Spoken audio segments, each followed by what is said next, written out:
Hey everybody, this is Prince's Friend. We're back with another review. This time we're doing Vanity 6 by Vanity 6, and I think it's going to be a fun one. This album was kind of interesting. So if you don't know who Vanity 6 is, the members are Vanity, whose name is actually Denise Matthews, and then it's Brenda Bennett and Susie Moonsey. So those are the three. Um, the original trio didn't include Vanity, and they had actually recorded some demos and stuff for Prince because what he wanted to do was he wanted to create a girl group who, by his design, was going to wear skimpy lingerie on stage and perform really sexy songs, and he was going to call them the Hookers. And that's kind of what the group was at first, and they recorded some demos as the Hookers. And then Prince met Denise, who later would become Vanity, in January of 1980, and Prince was so taken by her that he was just like, "You're the new front person. You're going to take over all the lead vocals, and I think you can really do this." And he called her Vanity. The original name that he was going to call her was going to be Vagine, so it was going to be Vagina. She said no, and she went with Vanity instead because it was kind of close. There's another version of that story where Prince called her Vanity because he said that looking at her was like looking in a mirror at a female version of himself. So yeah, and they had a romantic relationship. So if we take the second version of that story, then it was kind of an explorative thing for Prince to have sex with himself. This is another album where Prince kind of just did all the instruments himself. He wrote the majority of it. Terry Lewis co-wrote If a Girl Answers, Don't Pick Up. Jesse Johnson co-wrote Bite the Beat, both of them from The Time. And Des Dickerson actually wrote a whole song called He's So Dull, which was the first single. That doesn't really win him any points with me. I'm not really a big fan of that song, but it's pretty cool for somebody else besides Prince to have written something on one of Prince's side projects. So I think that's pretty cool. The album was released in August of 1982, and it actually did go gold, certified gold. So that's pretty awesome. Today, that album is out of print in any medium. No CDs, no vinyl, no cassette. You can barely buy it digital. I had to do a lot of searching in order to get my copy for this review, so it's kind of a hard to find thing, and all the videos are up on YouTube, so that's an easy way to go listen to them, but it's, I don't know, it's kind of a rare thing. I mean, everybody knows, Nasty Girl, but finding the other songs from Vanity 6 is kind of tricky. An interesting also thing about Vanity 6 and The Time is that when they were all on tour, because it was Prince and his opening acts were The Time and Vanity 6, The Time actually did the musicianship, played all the instruments and stuff for Vanity 6, like behind like a curtain. And then Vanity 6 would get off the stage, and then he would just remove the curtain, and then they would just play again for their stuff. So The Time got double paychecks. There's some stories that say that was part of where some of the rivalry and some of the competitiveness came from between Prince and The Time. And then there's also other stories that say the members of The Time were completely okay with that because they got paid twice for the shows. So I mean, who's really to argue? I'd like to go with the second version of that story because it seems to benefit them. That they're good sports about it. But then, of course, just prior to shooting Purple Rain, and everybody was getting ready for Purple Rain, Vanity was actually going to be in the role that Apollonia did. She had even recorded Sex Shooter with the group, so I mean, it was kind of all ready to go. But she decided to go ahead and leave Prince right before that, and she was like, "I don't even want to be in the movie. It's all good." And there were a bunch of different reasons. why that happened. So some was money, some was because they weren't really in a romantic relationship anymore and she kind of just wanted to not be around her ex anymore. The biggest one was that she actually got offered an album with Motown Records.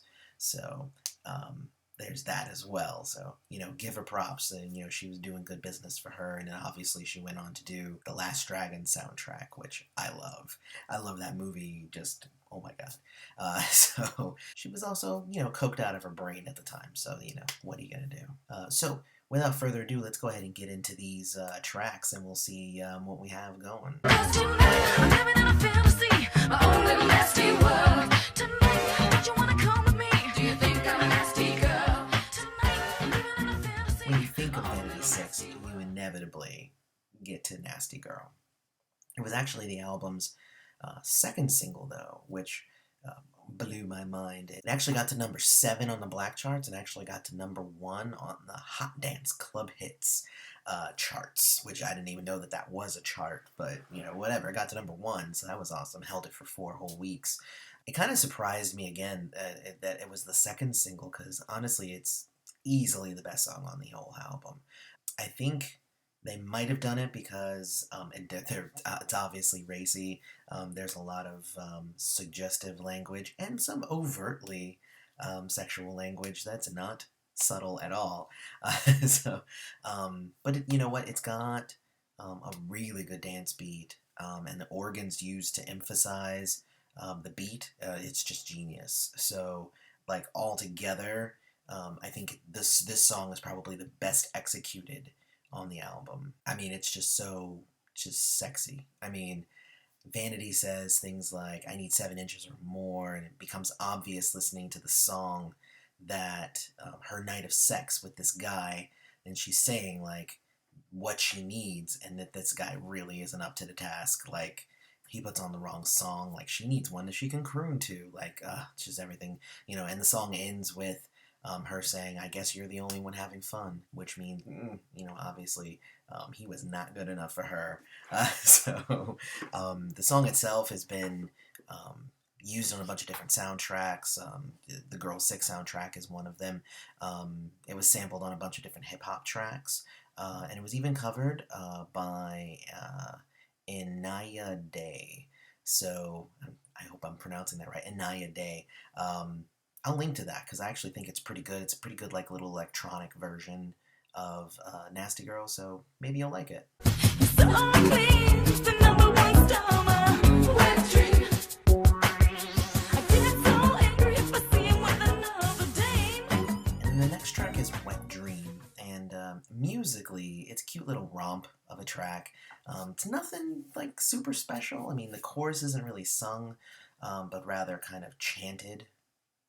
Like it's like a rock and roll show and they're kind of like rah rah kind of thing. I kind of find it cute that the song isn't even about someone the character knows, but rather a boy that she thought was just kind of cute. Like, she gets mad when he's on a date with another dame. I also find it funny when people use like outdated words so that they can get the rhyme. Because the line is, I get so angry when I see him with another dame, I start to tremble and I don't even know his name.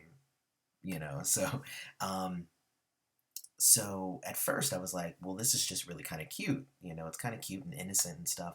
And then the song ends with a kind of sound that reminds me kind of like a windy alleyway. So then it was like, well, oh crap, wait a minute. Kind of creates this imagery that Vanity is like stalking this guy, like she's hanging out in an alleyway, she's following him, she's kind of alone, and it's like kind of creepy, like she didn't just happen to see him with another dame, like she's been following him like the whole night, and it kind of adds a whole new angle to the song if you listen to it. Listen with that in mind. It kind of adds kind of a thing like with the Police and Sting, with the every move you make, every breath you take, and some people think like, oh, that's so sweet, and others are like, dude, that song's about stalking. Come on, baby, do it, drive me wild. Do it, baby, drive me wild. Come on, baby, do it, drive me wild. Do it, baby, drive me wild. So funky groove, which is actually pretty good. It's very Prince, but it's also kind of subdued in a way. The version that I got to listen to was the extended version, which is about 7.5 minutes, versus the regular version, which is like 2.5 minutes, maybe 3 minutes. But it doesn't feel necessary, honestly, because after a while, it gets really repetitive musically because it's kind of just doing the same kind of groove over and over again. Except for there's actually a really cool kind of guitar solo near the end. And the vocals are, I mean, the vocals, again, it's like it's not really sung. They're almost whispered, like it's hard to even make a lot of them out. But when you do, hear them, it's an interesting look at objectification. I mean, obviously this whole album is kind of about objectification because they were called the freaking hookers at one point. But this song specifically has lyrics like "I'm a Cadillac, I'm a telephone, I'm a radio, I'm a baby doll. Here's all the different ways that you can interact with me and wind me up and drive me wild." And it's just kind of an interesting song. Definitely not it's not one of my favorites, just mostly just because it's just kind of there, and it doesn't really have any highs or lows. It's just kind of starts and then it ends, and like I don't know, it wasn't really for me. "Drive Me Wild" was actually covered by the Foo Fighters as a B-side from "The Color and the Shape," so it's kind of hard to find online. YouTube doesn't have it; it's been removed for copyright claims and whatnot. But if you're able to find it, it's pretty good. I think if anything, it just adds a little bit more reverb to the same kind of beat. But it's an okay song. He's some dull, drives a 63 Rambler. He's some dull, still living with his mama. He's some dull, and he won't get anywhere with me. He's so dull is actually the first single. And honestly, if you listen to it, it kind of reminds me of like an old beach party, like one from the 50s and 60s, like old beach parties. This would not have been the single that I would have led with. It apparently did okay on the charts. It didn't do phenomenally, but it did okay. It's kind of about just the worst guy in the world. So, so he plays video games and he wants to walk her home. Well, that doesn't sound so bad. All right, the guy lives with his mom. All right, that's not the best. Obviously, if you listen to it in today's terms, a lot of people are living at home, mostly due to the economic collapse, but that's obviously not the case back then. But none of really the rest of the stuff, like the car he drives and the fact that he feels like he needs to control himself around her and not take advantage of this fact that she's so sexual. I think the worst part about the song lyrically is that she doesn't just tell him to F off. Like, it's just like, I'm never going to get with him. He keeps trying, but I'm not going to tell him no. Because there's even one of the lyrics, which is, I'd like to tell him that I wish he was dead, but he would never get it through his head. He'll never change. He'll always be a fool. Which means, like, he's so dull, but you're just going to keep stringing him along. I mean, it's kind of a dickish thing to do. And then at the end of the video, if you watch the video, she kisses him and then throws him down a flight of stairs. So, we all kind of know how that ends. I also think that the implication, there's a line where it's about walking her home from school. And I don't know, it's kind of weird. It's kind of like in the Times debut album where he had the song After High School. Like, what are you going to do after high school? It seems like Prince kind of had a thing of like almost infantilizing his side acts, making them seem like they're kids on at least one track and album. I mean, and I say Prince, but this one was actually written by Des Dickerson and Co. So I take that back. It actually wasn't Prince, but it was Des Dickerson, and Prince had to give it okay. He had to okay it. So I don't know. Brenda, I know better than anybody. Well, if a girl answers, don't hang up. Just talk about her. Yes. If a girl answers, don't hang up. This one's actually pretty fun one, actually. The premise is that Vanity is calling a guy that she's seeing, who's known for sleeping around, and a girl picks up. Of course, this girl is voiced by Prince, which is actually pretty great, except that he doesn't even try to pretend to be a girl. Like, he doesn't even, like, up his voice, like with Camille in later years. He's just him, which could change a little bit of something. It could mean that Jimmy, who's the guy that Vanity's calling, could be bisexual and could be having sex with a man, or and a woman. So I don't know. It's kind of weird. It seems like it's supposed to be two women talking to each other, but it could be misconstrued or it could be changed up if you really kind of apply these different kind of ideas to it. The song is basically composed of a bunch of one-liners that Prince came up with. My favorite was, "Is Jimmy home? Yes, but he's taking a shower. Oh, I see. Did he take out the trash?" And he said, "No, that's what he used to do. Now he's taking me out." And it's just like, damn.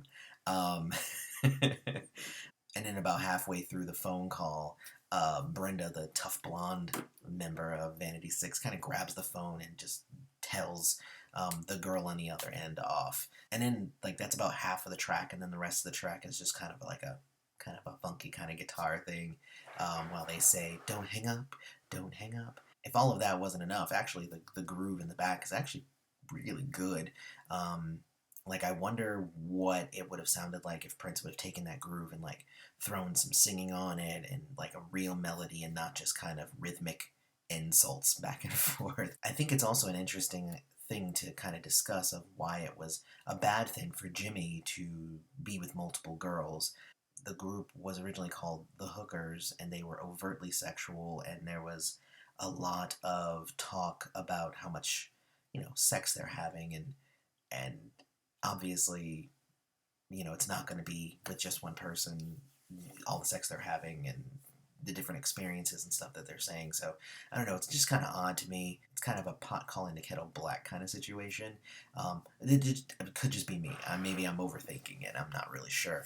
But on the whole, I actually think that this song is one of the stronger contributions, and I have a feeling that that's because it was also co-written by Terry Lewis, and it could just be. It says co-written and not co-produced or anything like that, but if he co-wrote it, he might have actually had a little bit more to do with the track itself. Make up pink, blue, purple. I wanna make it good for you. The next track is Makeup, and the beat starts off really good, then adds some electronic bass, and I'm a sucker for like pauses in songs, and then it kind of enhances the beat. I like that sort of thing. But then the lyrics come in, and they're less than stellar. Yeah. And again, there's not a lot of singing on this album. Nasty Girl would make you believe that there would be some, but this is just another track here, Makeup, that just shows you that they are not singing. And Vanity can sing. Like, that's the thing. Like, but I guess this is just another track that Prince was just like, no, I need you to just talk rhythmically into the mic. It's essentially a song about a girl putting on a makeup, and she tries to look her best, and she keeps telling the person in the song to stop bothering her so she can get her makeup on. The song itself it seems more experimental, like musically, but I'm not really convinced that the end result is the best that it could have been. But the beat, it tastes so good. Buy it till you're satisfied.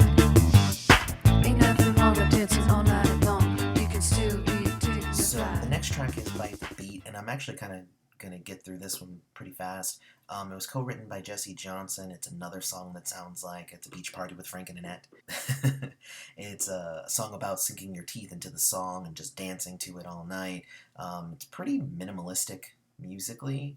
The lyrics are okay, but it's another song that just kind of sounds incomplete. This one's actually sung by Brenda, too, which means it's another talked over track, which is the obvious trend of this album here. But I think it's an okay lead into the album's finale. Female, 3 times 2 equals 6.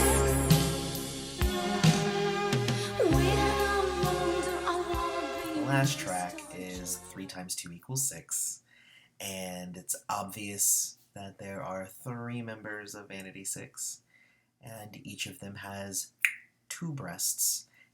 And it's probably one of the more juvenile concepts, but Prince was pretty young at the time, and the song overall is actually pretty good. It's got kind of a subdued guitar solo kind of behind the track, They actually do let Vanity sing in this one, though the vocals themselves aren't really all that great. They are kind of like growling and howling, kind of unmelodically.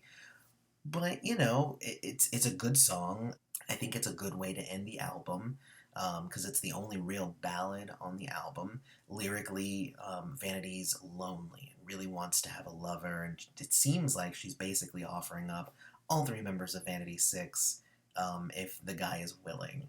And they're all pretty attractive, so who wouldn't say yes? So, but it's got kind of a really kind of melancholy sound to it that would suggest that their attempts for love are not good, and love has escaped them again. So, in conclusion, all in all, I think Vanity Six was a side project for Prince to kind of play around with singing songs in the voice of a woman, from a woman's perspective, but it doesn't really feel like he spent a ton of time on the concept or a ton of thought on the tracks.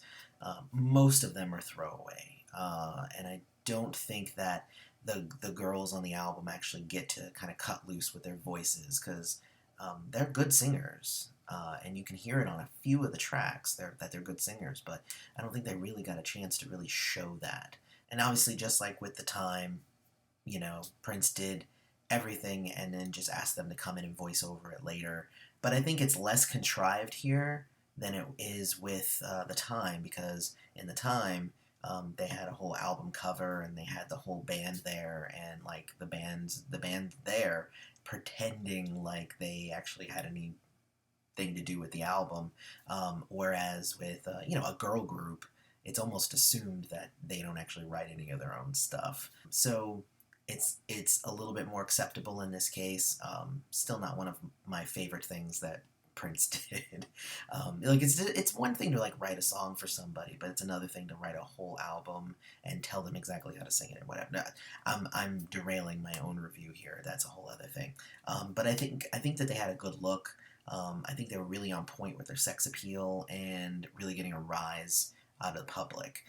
So Nasty Girl is gonna just be their jam like forever. So hopefully the members of that group are really proud of the fact that they were able to put out that awesome song. So I don't know if you could tell from this review, but I didn't really like it all that much. Vanity Six just wasn't for me. But you tell me what you thought of it in the comments. Maybe you'll change my mind. Don't forget to like and subscribe, and may you live to see the dawn.